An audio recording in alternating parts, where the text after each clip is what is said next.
É o delay ou ninguém quer responder?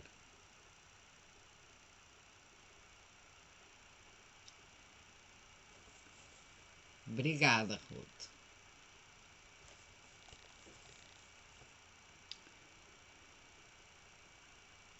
A autora pega num exemplo.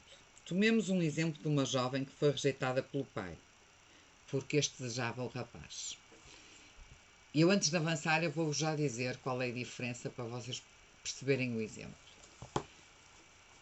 Uma é uma experiência externa, exatamente. É assim, eu posso aceitar mentalmente. hum, Obrigada, Soninha. Mentalmente, por exemplo, eu passo uma determinada situação e eu digo assim, ok, eu aceito que isto era para mim, eu aceito que isto foi para crescer, hum, eu aceito que não tenha sido amada na minha infância, etc. Isto é aceitar a experiência. Aceitar-se a si própria é, ok, eu aceito tudo isto, eu analisei tudo na minha inteligência mental, eu compartimentei e aceitei tudo, meti tudo nas gavetas, organizei e tomei consciência.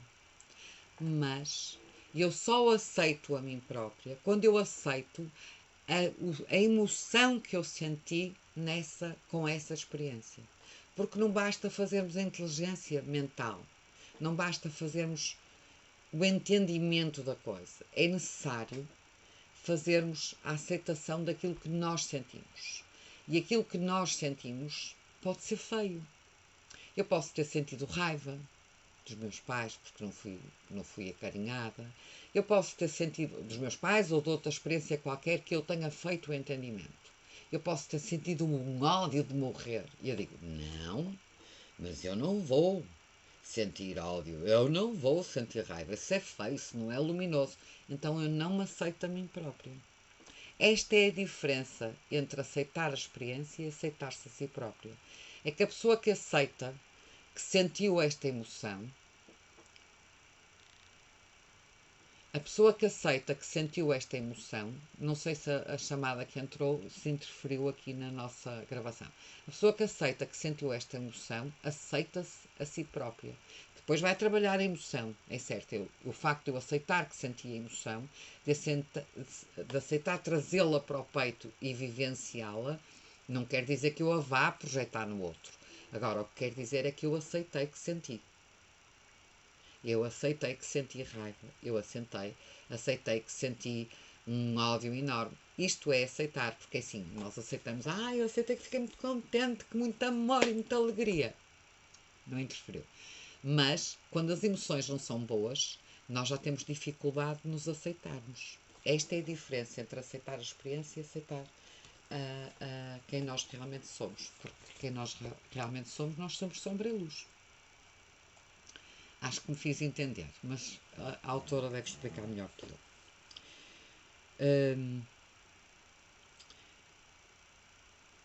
Então, ela dizia: quando faço alusão a qualquer coisa não resolvida, refiro-me sempre a uma experiência vivida na não aceitação de si. E há uma diferença entre aceitar a experiência e aceitar-se a si própria. E ela pega num exemplo, que é o exemplo de uma jovem que foi rejeitada pelo pai, porque este desejava um rapaz. Num caso destes, aceitar a experiência consiste em dar o direito ao pai de ter desejado um rapaz e de ter rejeitado a filha. Isto é aceitar a experiência. A aceitação de si, para esta rapariga, consiste em conceder-se o direito de ter ficado zangada com o pai e de se perdoar a ela mesma por lhe ter querido mal. Não deve subsistir nenhum juízo em relação ao pai em si própria. Não deve subsistir nenhum juízo em relação ao pai, nenhum julgamento em relação ao pai, em si própria. Apenas compaixão e compreensão pela parte que sofre em cada um deles. Porque quer sofre o pai, porque veio rejeitar, quer sofre a filha, porque veio sentir-se zangada, porque veio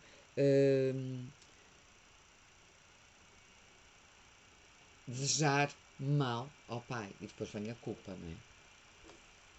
Então ela saberá que esta experiência estará completamente resolvida quando se permitir a si própria fazer ou dizer alguma coisa que poderia levar o outro a viver a rejeição.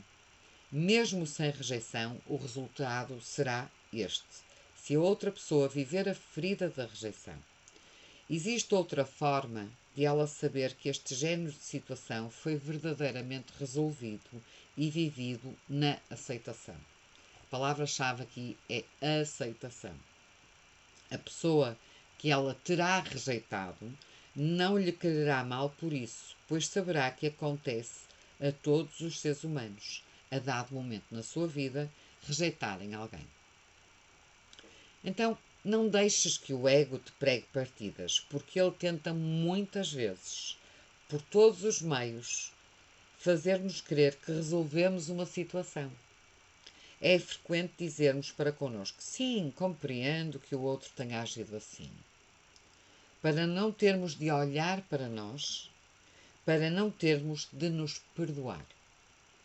O nosso ego tenta encontrar, assim, uma maneira furtiva de afastar as situações desagradáveis.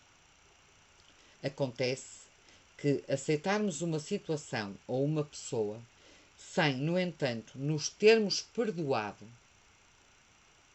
ou concedido o direito de lhe termos querido mal, ou ainda de lhe ainda continuarmos a querer-lhe mal, a isso chama-se aceitar apenas a experiência. Repito, é importante estabelecer a diferença entre a aceitação da experiência e a aceitação de si.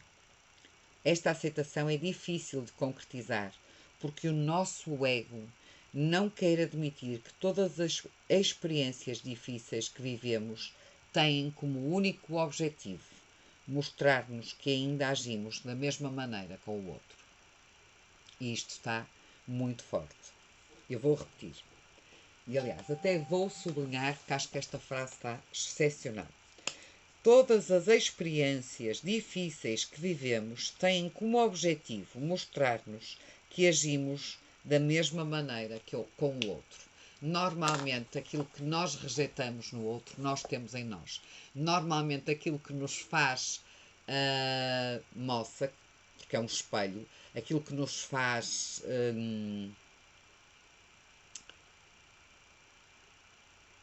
que nos causa zanga, agressividade, que nos faz sair o nosso lado mais negro, que nos faz sair o nosso persona, aquele personagem que é agressivo, que nos faz saltar a máscara cá para fora, o personagem que vem, não é? É exatamente porque o outro tem algo ou nos está a espelhar algo que está em nós. E então é isso que ela diz: todas as experiências difíceis que vivemos têm como único objetivo mostrar-nos que agimos da mesma maneira com o outro. Porque o outro é só o nosso monstro, exatamente. O outro é só um espelho daquilo que nós já vimos a fazer, para que nós tomemos essa consciência. E ela continua assim: já verificaste que, quando acusas alguém de alguma coisa, essa mesma pessoa acusa-te do mesmo? Por isso é tão importante aprendermos a conhecer-nos e a aceitar-nos o mais possível. É o que nos garante e o que nos garante vivermos cada vez menos situações de sofrimento. Ou seja, desculpem que esta leitura ficou assim um bocado torta. É importante aprendermos a conhecermos e a aceitar-nos o mais possível, porque é isso que nos garante que vamos viver menos situações de sofrimento. Ou seja, quanto mais eu me aceitar, quanto mais eu me conhecer, menos eu vou sofrer. Só a ti compete decidir controlar-te para te tornares senhor da tua vida, em vez de deixares que o teu ego te controle. Bem-vinda, Ana! Estamos na página 13 do primeiro capítulo do livro As 5 Feridas que Impedem a Felicidade, da Lise Bourbeau. Só a ti te compete decidir controlar-te para te tornar senhor da tua vida, em vez de deixares que o teu ego te controle. Porém, enfrentar tudo isso exige muita coragem, porque se toca inevitavelmente em velhas feridas que podem doer muito, sobretudo se as arrastamos já há várias vidas. Quanto mais sofres com uma situação ou uma determinada pessoa, mais de longe vem esse problema. Quanto mais dói a ferida, mais antiga ela é, mais profunda ela é, mais de outras vidas ela é, mais kármica ela é. Podes contar com a ajuda do teu Deus interior, que é omnisciente, ele conhece tudo, omnipresente, ele está em toda a parte, e omnipotente, ele é o Todo-Poderoso. Este poder está sempre presente e a atuar em ti. E ele atua de forma a guiar-te para as pessoas e para as situações que são necessárias para crescer e evoluir, segundo o plano da vida escolhida antes do teu nascimento. E esse plano és tu que escolhes. E então é através dos nossos relacionamentos que nós vamos crescer, em que nós vamos cumprir o propósito que nós decidimos vir cumprir, para crescermos como pessoas, como alma, como seres, para sararmos feridas. E, conhecendo-nos a nós, entrando nas nossas feridas, indo à nossa dor, aceitando-nos a nós próprios, aceitando-nos como pessoas, nós então crescemos e vamos cada vez menos atraindo daquelas dores. E vamos cada vez mais cumprindo o propósito que é a nossa missão de vida, que é evoluirmos como seres espirituais. Antes mesmo de nasceres, o teu Deus interior atrai a tua alma para o ambiente e a família de que vais precisar na tua próxima vida. Essa atração magnética e esses objetivos são determinados, por um lado, porque não conseguiste ainda viver no amor e na aceitação nas tuas vidas anteriores. E por outro lado, porque os teus futuros pais têm coisas a resolver através de um filho, como tu. É isso que explica que os filhos e os pais têm, em geral, as mesmas feridas a tratar. E é engraçado ela dizer isto porque há uma frase que se ouve muitas vezes, que é: o maior karma que nós temos que enfrentar é o karma que nós vivemos com a nossa família, seja a nossa família de origem, seja a família que nós criamos. Porque quer nós vimos aprender com os nossos pais e por isso não adianta dizermos: porque a minha mãe não me ligou nada, porque o meu pai era austero, porque o meu pai não sei o quê. Fomos nós que escolhemos, nós precisávamos disso para crescermos e para sermos o que hoje somos. E se não fizermos esse entendimento, nós vamos também perpetuar isto para os nossos filhos. Por isso é que ela diz que as nossas feridas vividas em infância, porque em infância nós não temos ainda a capacidade de analisar o porquê que as coisas nos estão a acontecer assim e o que é que temos que ir à dor. Antes, pelo contrário, vamos criando máscaras.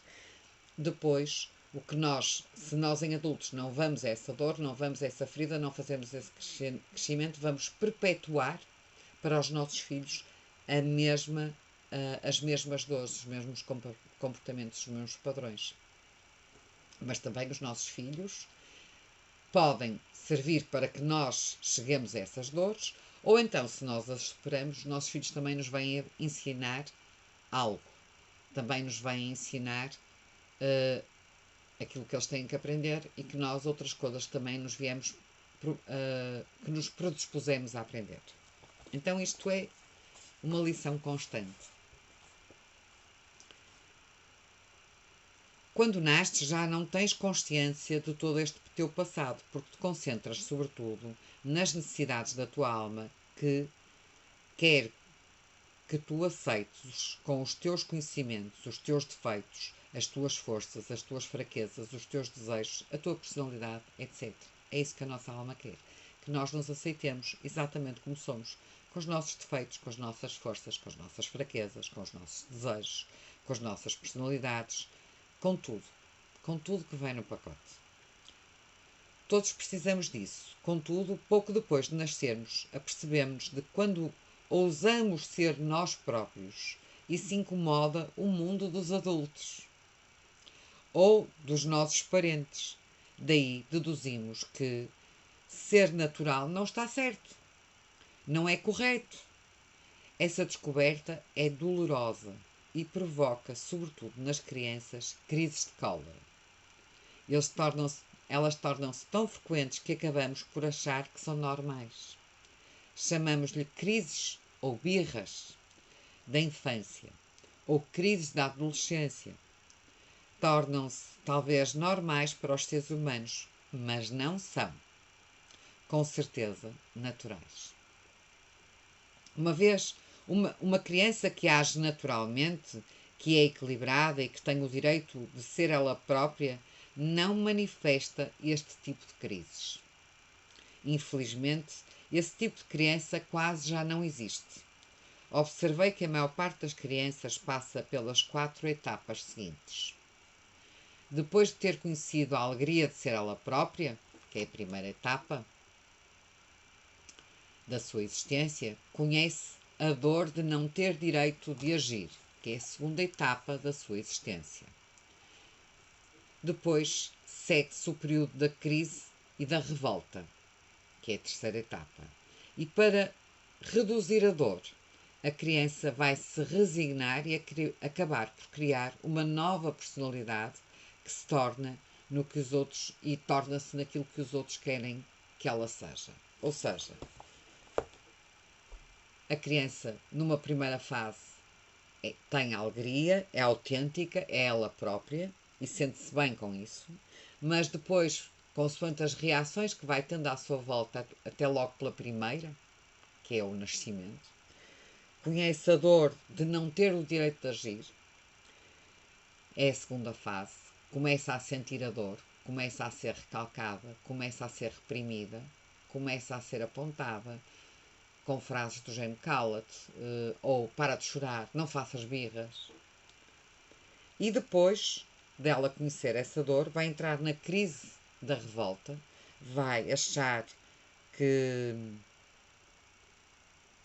vai ser do contra, vai ser a tal ovelha negra. Muitas das pessoas nunca saem desse padrão, mantêm esse padrão, essa etapa, adultas e muito adultas e até idosas. E depois, algumas passam esse padrão e ainda têm a quarta etapa, que é tornarem-se naquilo que os outros querem que elas sejam e vai criando com isso máscaras. E por isso eu perguntava, quais foram as máscaras que vocês têm consciência até hoje, que já criaram e que continuam a usar como adultos?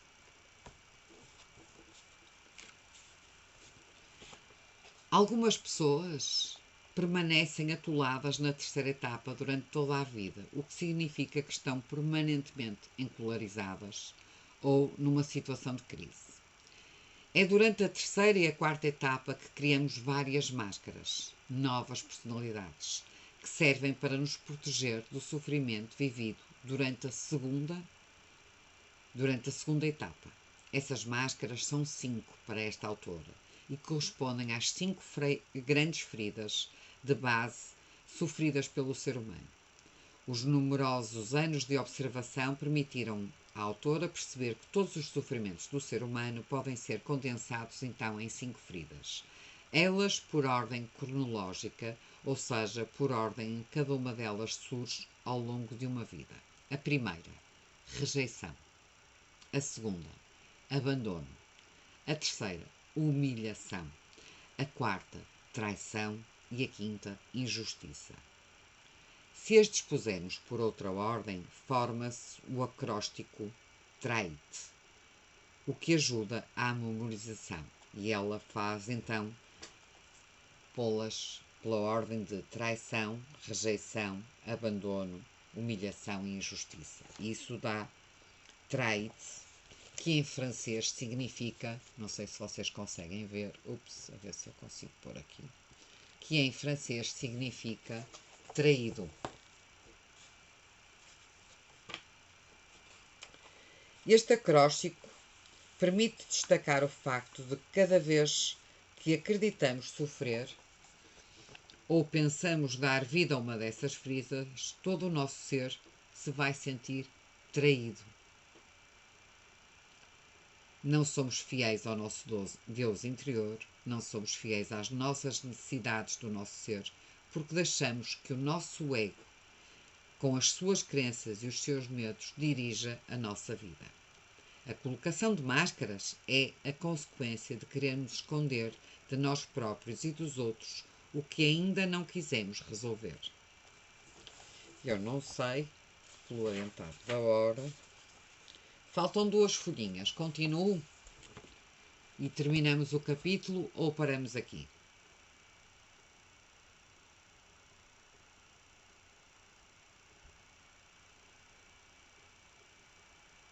Nunca tinha pensado nisso dessa forma. É, não é? É brutal, é incrível.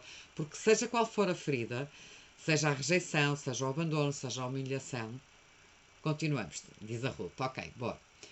Seja qual for a ferida, de facto, se pusermos isto pela ordem cronológica, como ela fala, dá a tal palavra em francês trahi, não é? E que, no fundo, seja qual for a ferida que nós estamos a adotar, seja qual for delas, nós vamos estar sempre a trair, não é? O nosso ego está a fazer com que nós nos traímos, traiamos a nós mesmos, utilizando então essas máscaras, que é para escondermos, para nós nos escondermos de nós próprios e dos outros aquilo que ainda não quisemos resolver. E esses segredinhos são uma forma de traição. E quais são essas máscaras? Elas acompanhadas das feridas que tentam mascarar. Então, para a ferida da rejeição, nós temos a máscara do fugidio, aquela pessoa que está sempre, nunca está em lado nenhum. É assim, aí não. Eu vou-te dar, é exatamente, Sónia, pões a palavra traição, é T-R-A-H-I, que é traição, rejeição, abandono, humilhação e injustiça. É trair. Trair é H-I. Ok. Então, para a ferida da rejeição, nós temos a máscara do fugidio. Para a ferida do abandono, nós temos a máscara do dependente. Para a ferida da humilhação, nós vamos ter a máscara do masoquista. Para a ferida da traição, nós vamos ter a máscara do controlador. Há aquelas pessoas que estão sempre a querer controlar o outro para não serem traídas, e onde estiveste, e com quem estiveste, e não sei o quê, e vais aonde, e fazes o quê, não é? Isto é um bocado para evitar a tal, porque tem a ferida da traição. Em injustiça vamos ter o rígido. É assim, porque as coisas têm que ser assim. Estas feridas e estas máscaras serão explicadas em pormenor nos capítulos seguintes. Ela vai para cada um dos capítulos, vai dedicá-lo a uma ferida. A máscara tem maior ou menor importância em função do grau da ferida. Uma máscara representa o tipo de pessoa com um caráter que lhe é próprio, após o desenvolvimento de muitas crenças que irão influenciar a sua atitude interior e os seus comportamentos. Quanto mais importante é a ferida, mais frequentemente sofrerás com ela, o que te obrigará a usar mais vezes a tua máscara. Olhem que incrível. Quanto mais nós usamos, mais importante for, mais profunda for essa ferida, não é? Mais vezes nós vamos usar a máscara e mais vezes vamos sofrer com ela e mais vezes vamos usar a máscara e assim, tipo pescadinha de rabo na boca. E o problema é que nós não temos só uma ferida. No fundo, existem às vezes várias feridas. Há umas que são mais profundas, até poderemos ter um bocadinho das 5. Só que há umas que são mais profundas e umas estão mais evidentes e outras estão menos. Portanto, imaginem a confusão de máscaras que nós vamos colocando. Só usamos uma máscara quando temos necessidade de nos proteger. Por exemplo, quando uma pessoa sente a injustiça na sequência de um determinado acontecimento, quando acha que foi injusta ou quando tem receio de ser considerada injusta, adota uma máscara de rígido, ou seja, o comportamento de uma pessoa rígida. Imaginem que nós dizemos a alguém: estás a mentir. Não disseste bem assim. Não fizeste bem assim. Não foi isso que tu disseste. Isto é quase que ir buscar a ferida da injustiça. O que é que essa pessoa, se tiver a ferida da injustiça, o que é que essa pessoa vai fazer? Vai reagir àquela situação de uma forma rígida, vai ficar magoada, vai pôr uma capa, vai dizer não e vai ficar, não é? Porque vai pôr aquela máscara de rígida. Não, a mim isso não dá, não é? Então é muito interessante esta análise. Eis uma imagem para ilustrar melhor a forma como a ferida e a máscara correspondentes estão ligadas. A ferida interior pode ser comparada a uma ferida física que tens na mão há muito tempo e que ignoras ou de que até descuraste o tratamento. Preferiste escondê-la com um penso, tipo um band-aid, para não a veres. Esse penso equivale à máscara. Achas que podias assim fingir que não estavas ferido? Acreditas mesmo que essa é a solução? Claro que não. Todos nós sabemos, mas o ego não. É uma das maneiras que tem de nos pregar partidas. Voltemos ao exemplo da ferida da mão. Digamos que essa lesão te dói sempre que alguém te toca na mão, mesmo que esteja protegida por diversos pensos. Quando alguém te pega na mão, por amor, e gritas: ai, estás a magoar-me, imagina a surpresa do outro. Quis mesmo magoar-te? Não. Porque sofres quando alguém te toca na mão é porque decidiste não tratar a tua ferida. O outro não é responsável pela tua dor. Isto é super interessante, não é? Porque a pessoa não, numa ferida aberta, a pessoa não quer magoar. Não é? Magoa porque nós não tratamos a ferida aberta. E a mesma coisa se passa com as nossas feridas emocionais. A pessoa não quer magoar. Ela só vem à nossa vida para nos mostrar essa ferida e para nós irmos tratar essa ferida. E o que é que, por norma, nós fazemos? Ou colocamos mais uma máscara, ou culpabilizamos o outro pelaquela ferida doer. Quando nós somos os únicos responsáveis e essa pessoa até nos está a fazer um grande favor que nos está a mostrar essa mesma ferida. Portanto, quando é assim, vamos para dentro, limpamos a ferida, tratamos a ferida e agradecemos à pessoa que foi um veículo, um excelente veículo, nos fazer sentir essa ferida. É o que acontece com todas as feridas. São muitas as ocasiões em que nos julgamos rejeitados, abandonados, traídos, humilhados e tratados de maneira injusta. Na verdade, sempre que nos sentimos feridos, é o nosso ego que gosta de crer que há alguém culpado à nossa volta. Temos então de encontrar um culpado. Às vezes concluímos que somos nós esse culpado, quando na realidade isso é tão falso como acusarmos outra pessoa. Vou repetir. Às vezes concluímos que somos nós esse culpado. Só que isso é tão falso como acusarmos outra pessoa. Na vida, sabes, não há pessoas culpadas, apenas pessoas que sofrem. Agora sei que quanto mais acusamos a nós ou aos outros, mais a experiência se repete. A acusação só serve para tornar o ser humano infeliz. É muito difícil reconhecer a pessoa que nos magoa, na realidade está a ajudar-nos. É muito difícil. Mas também é interessante esta perspectiva, porque eu falo por mim, nós deixamos de culpar o outro e passamos a culpar-nos a nós. Porque como somos 100% responsáveis por tudo que nos acontece, então dizemos, então a culpa é minha. E ela está agora a dar uma outra perspectiva que eu acho o máximo. É assim, é que nós também não somos culpados. E que esta acusação de nós acharmos que somos culpados só serve para que aquela experiência se repita mais e mais. A acusação só serve para se tornar o ser humano infeliz.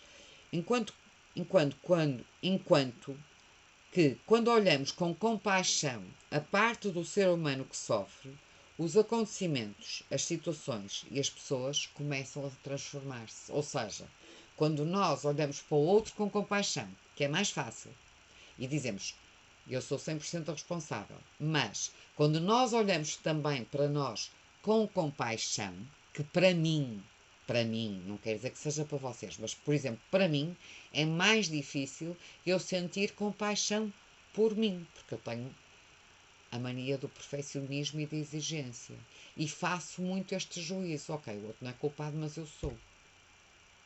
Mas de facto, o que nós temos que fazer é olhar também para nós com compaixão.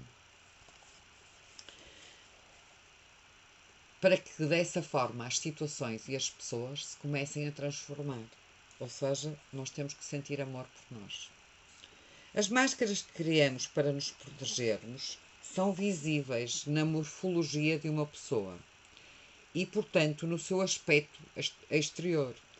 Perguntaram muitas vezes se é possível detectar as feridas nas crianças. Pessoalmente, divirto-me a observar os meus 7 netos que têm, no momento em que escrevo, entre 7 meses e 9 anos. Na maior parte deles já consigo começar a ver as suas feridas no seu aspecto físico. Sim, porque depois nós vamos ter um corpo adaptado ao tipo de feridas que nós, que a análise com caráter funcional fala muito sobre isso. Sim, no fundo é muito importante perdoarmos, é isso tudo, Sónia. As feridas mais facilmente visíveis nesta idade costumam remeter para outras mais importantes. No entanto, consegui observar em 2 dos meus 3 filhos que os seus corpos de adultos indicam feridas diferentes das que eu via quando eles eram crianças e adolescentes. O corpo é tão inteligente que encontra sempre um meio de nos dar a conhecer o que temos de resolver. Na verdade, é o nosso Deus interior que o utiliza para falar connosco. O corpo não mente, de facto. Nos próximos capítulos irás descobrir como reconhecer as tuas máscaras e as dos outros. No último capítulo falo dos novos comportamentos a adotar para conseguir curar as feridas descuradas até agora e assim deixar de sofrer. Deste modo, a transformação das máscaras que escondem essas feridas dá-se naturalmente. Isto quer dizer que, à medida que nós vamos trabalhando as feridas, os nossos corpos também vão ter tendência para se disporem de forma diferente, para adotarem outro tipo de corpo. Isto também é extremamente interessante. E eu, se calhar, hoje pararia por aqui, porque pelo adiantado da hora já são 22h22, não sei, porque ainda falta uma folha.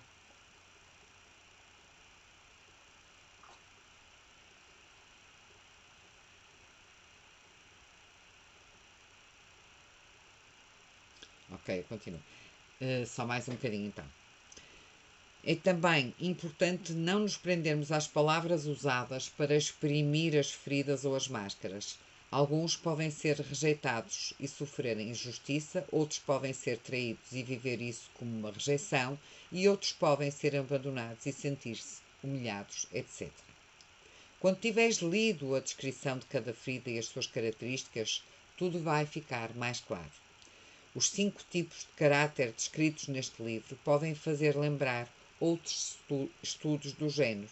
Cada estudo é diferente e este não tem a intenção de anular ou sequer substituir outros já realizados. Uma dessas teorias foi criada pelo psicólogo Gerard Heymans há quase 100 anos e continua atual. Nela encontramos os seguintes 8 tipos de caráter: o apaixonado, o colérico, o nervoso, o sentimental, o sanguíneo, o fleumático, o apático e o amorfo. Quando ele utiliza a palavra apaixonado para descrever um tipo de pessoa, isso não impede que os outros tipos de viverem a experiência da paixão na sua vida. Cada palavra utilizada para descrever os tipos é necessária para definir o caráter dominante de uma pessoa. Repito, pois que não deves agarrar-te ao sentido literal das palavras. É possível, ao ler a descrição do comportamento e da atitude da máscara de cada ferida, que te reconheças em cada uma delas. Porém, é muito raro que uma pessoa tenha as 5 feridas. Por isso é que é tão importante reter a descrição do corpo físico, porque esse reflete fielmente o que se passa no teu interior. É muito mais difícil reconhecermos no campo emocional e mental. Recorda-te de que o nosso ego não quer que descobramos todas as nossas crenças, porque é com essas crenças que o alimentamos e que ele, ego, sobrevive. Não irei dar-te mais explicações sobre o ego, porque falo dele nos meus livros Escuta o Teu Corpo e O Teu Melhor Amigo e Escuta o Teu Corpo outra vez. É possível que reajas e sintas certas resistências ao tomares consciência de que as pessoas que sofrem de determinada ferida reagem contra um dos progenitores. Antes de chegar a essa conclusão, verifiquei junto de milhares de pessoas se era esse o caso e a resposta foi sempre afirmativa. Repito aqui o que digo em cada workshop que oriento. Aquele dos nossos pais com quem tínhamos a impressão de nos entendermos melhor na adolescência é aquele com quem temos mais coisas para resolver. Olhem o insight. É absolutamente normal termos dificuldade de aceitar que queremos mal àquele dos progenitores que mais amamos. A primeira reação a esta constatação é geralmente a da negação. A seguir, da cólera e, por fim, estamos prontos a enfrentar a realidade. É o início da cura. Negação, cólera e depois aceitação. E começamos com a aceitação a entrar na nossa cura. A descrição do comportamento e das atitudes ligadas às diferentes feridas pode parecer negativa. Ao reconheceres a tua ferida, pode acontecer que reajas à descrição da máscara que criaste, no sentido de evitar sofrimento. Pode acontecer que reajas à máscara que criaste, no sentido de evitar sofrimento e descobrires a aceitação e fazeres a cura, não é? E fazermos a cura. Eu também estou incluída. Essa resistência é muito normal e humana. Dá tempo ao tempo. Lembra-te de que, tal como acontece às pessoas que te rodeiam, quando é a tua máscara que te faz agir, não estás a ser tu próprio. Não é tranquilizador saber que, quando um comportamento dos outros te incomoda ou te desagrada, isso quer dizer que essa pessoa acaba de pôr a sua máscara para evitar sofrer? Tendo isso em mente, serás mais tolerante. Ser-te-á mais fácil olhar para elas com amor. Vejamos o exemplo de um adolescente que se comporta com rebeldia e arrogância. Quando descobres que ele se comporta assim para esconder a sua vulnerabilidade e o seu medo, passas a relacionar-te com ele de forma diferente, porque sabes que ele não é duro, nem perigoso. Mantens a calma e podes até reparar nas suas qualidades, em vez de teres medo dele e de só veres os seus defeitos. E é encorajador saber que, mesmo que nasças com feridas que terás de resolver e que despertam habitualmente através da tua reação às pessoas e às circunstâncias que te rodeiam, as máscaras que criaste para te proteger não são permanentes. Ao pôres em prática os métodos de cura sugeridos no último capítulo, verás que as tuas máscaras diminuem gradualmente, o que levará a que a tua atitude se transforme e possivelmente também o teu corpo. Porém, pode levar vários anos até se observar os resultados no corpo físico, porque este transforma-se sempre mais lentamente devido à matéria tangível que o constitui. Os nossos corpos mais subtis, como seja o emocional e o mental, levam menos tempo a transformar-se depois de uma decisão tomada em profundidade e com amor. Por exemplo, é muito fácil desejarmos, que é a parte emocional, e imaginarmos, que é a parte mental, a visitar outro país. A decisão de o fazer, essa viagem, pode tomar-se em alguns minutos, porém, até que esteja tudo planeado e organizado e até que tenhamos economizado o dinheiro necessário, entre outras coisas, a concretização desse projeto no mundo físico será mais demorada. Isto é uma boa maneira de observar as tuas transformações físicas. É também tirar fotografias todos os anos. Tenta fazer planos de todas as partes do teu corpo para veres bem os pormenores. É verdade que há pessoas que mudam mais depressa do que outras, tal como algumas podem concretizar a sua viagem mais depressa do que outras.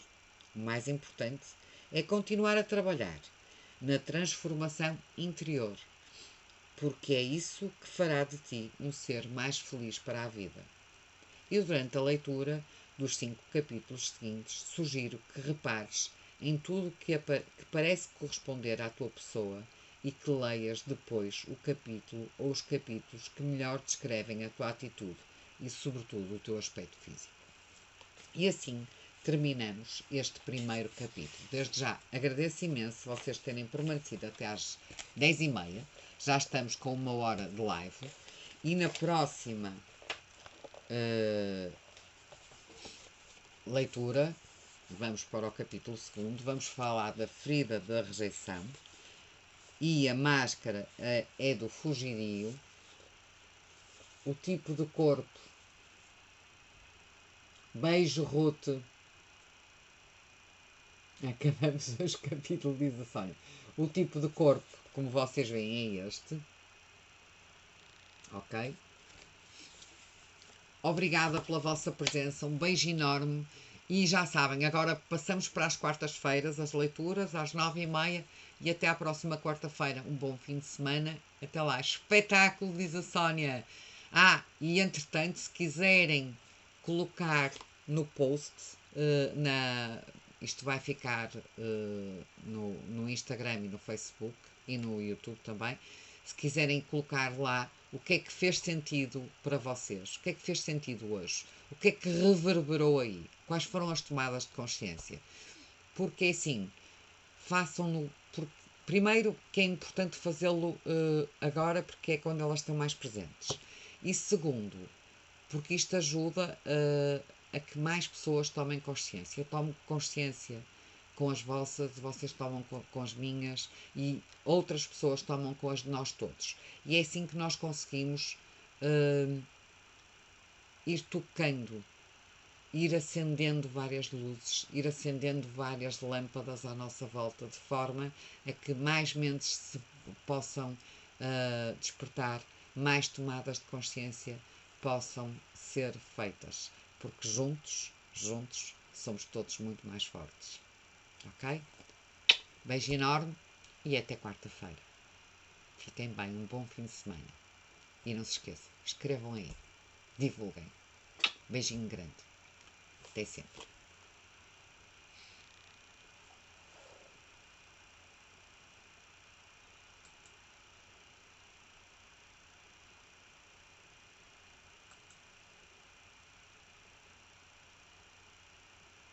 Olha, a Meninha só veio agora. Obrigada, Sónia, adorei também. Obrigada pela tua presença.